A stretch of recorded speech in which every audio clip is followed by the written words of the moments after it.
ડીસા આમ આદમી પાર્ટીએ બગીચા સર્કલથી પાલિકા કચેરી સુધી રેલી યોજી ધરણા પ્રદર્શન કરી ચીફ ઓફિસરને આવેદનપત્ર આપી ઉગ્ર રજૂઆત કરાઈ।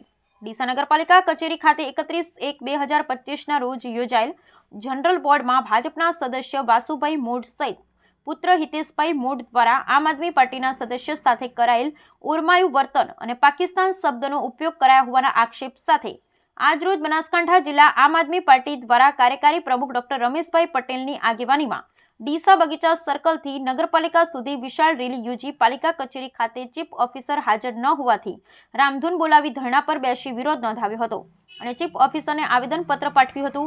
જનરલ બોર્ડમાં ડીસા ભાજપના સભ્ય વાસુભાઈ મોઢ દ્વારા આમ આદમી પાર્ટીના સભ્ય વિજયભાઈ દવેને પાકિસ્તાની શબ્દનો ઉપયોગ કરાયો અને તેમના પુત્ર હિતેશભાઈ મોઢ દ્વારા હુમલો કરવાનો પ્રયાસ કરાયો હતો। ત્યારે પાલિકાના ચીફ ઓફિસર ભાજપ સભ્ય સહિત પુત્ર સામે કાયદેસરની કાર્યવાહી કરાવે તેવી ઉગ્ર માંગ કરવામાં આવી હતી અને છેલ્લા કેટલાય સમયથી ડીસા નગરપાલિકામાં જનરલ બોર્ડ ગણતરીની મિનિટોમાં પૂર્ણ કરી દેવામાં આવશે અને ચૂંટાયેલા સભ્યોને પોતાના વિસ્તારની સમસ્યાની રજૂઆત પણ કરી શકતા નથી। ત્યારે આજે આમ આદમી પાર્ટીના પ્રદેશ કાર્યકારી પ્રમુખ સહિત જિલ્લા પ્રમુખ સહિત ધાનેરા, પાલનપુર, અમીરગઢ સહિત તમામ તાલુકામાં આમ આદમી પાર્ટીના હોદ્દેદારો અને કાર્યકર્તાઓ મોટી સંખ્યામાં ઉપસ્થિત રહ્યા હતા અને ભાજપ શાસિત ડીસા નગરપાલિકા વિરુદ્ધ નારા લગાવ્યા હતા અને ચીફ ઓફિસર દ્વારા ભાજપના સભ્ય સહિત પુત્ર સામે કડક કાર્યવાહી કરવામાં નહીં આવે તો કાયદાકીય કાર્યવાહી કરવામાં આવશે તેવી ચીમકી પણ ઉચ્ચારી હતી। જ્યારે ભારતીય જનતા પાર્ટીના સભ્ય વાસુભાઈ મોઢ દ્વારા આમ આદમી પાર્ટીના તમામ આક્ષેપોને ફગાવતા જણાવ્યું હતું કે અમોએ આમ આદમી પાર્ટીના સભ્યને પાકિસ્તાની કીધા નથી, તેમજ ભારતમાં રહેતા દરેક લોકો ભારતીય છે ને તેમને બંધારણના હક મુજબ બોલવાનો પણ અધિકાર છે એવું સ્પષ્ટ રીતે જણાવ્યું હતું। સાહેબ, ડીસા આમ આદમી પાર્ટી દ્વારા આજે નગરપાલિકા પહોંચીને આપને એક આવેદનપત્ર આપવામાં આવ્યું છે, શું વિષય હતો? ડીસા નગરપાલિકાની જે ગત સાધારણ સભા મળી હતી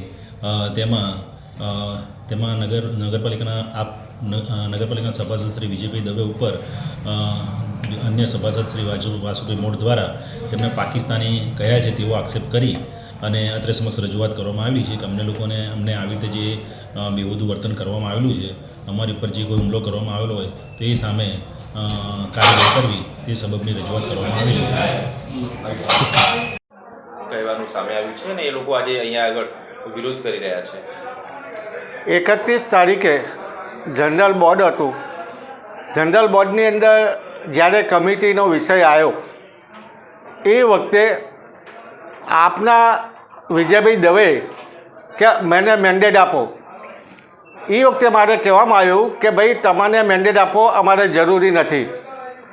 ત્યારે વિજયભાઈ બોલ્યા કે હું ભારતનો નાગરિક છું। એના સામે જવાબમાં મેં કીધું અહીંયા બધા ભારતના નાગરિક છે, કોઈ અહીંયા પાકિસ્તાની નથી, બાકી કોઈ વિજયભાઈને એવું કહેવામાં આવ્યું નથી। તો એ કહી રહ્યા છે કે મને પાકિસ્તાની કહ્યું છે, એવો કોઈ પ્રૂફ હોય તો વિજયભાઈ આવીને બતાવે। સાહેબ, વિજયભાઈ દ્વારા એવો આક્ષેપ કરવામાં આવે છે કે આપના પુત્ર દ્વારા અને આપના સમર્થકો દ્વારા એમના ઉપર હુમલો કરવામાં આવ્યો, આ વાતમાં સત્યતા કેટલી છે? એમાં તદ્દન ખોટું છે, કોઈ હુમલો કરવામાં આવ્યો નથી। વિજયભાઈને દર વખતે કંઈક ને કંઈક સામાન્ય હોય એક મીડિયામાં આવું એના માટેના ધંધા છે। ઓકે।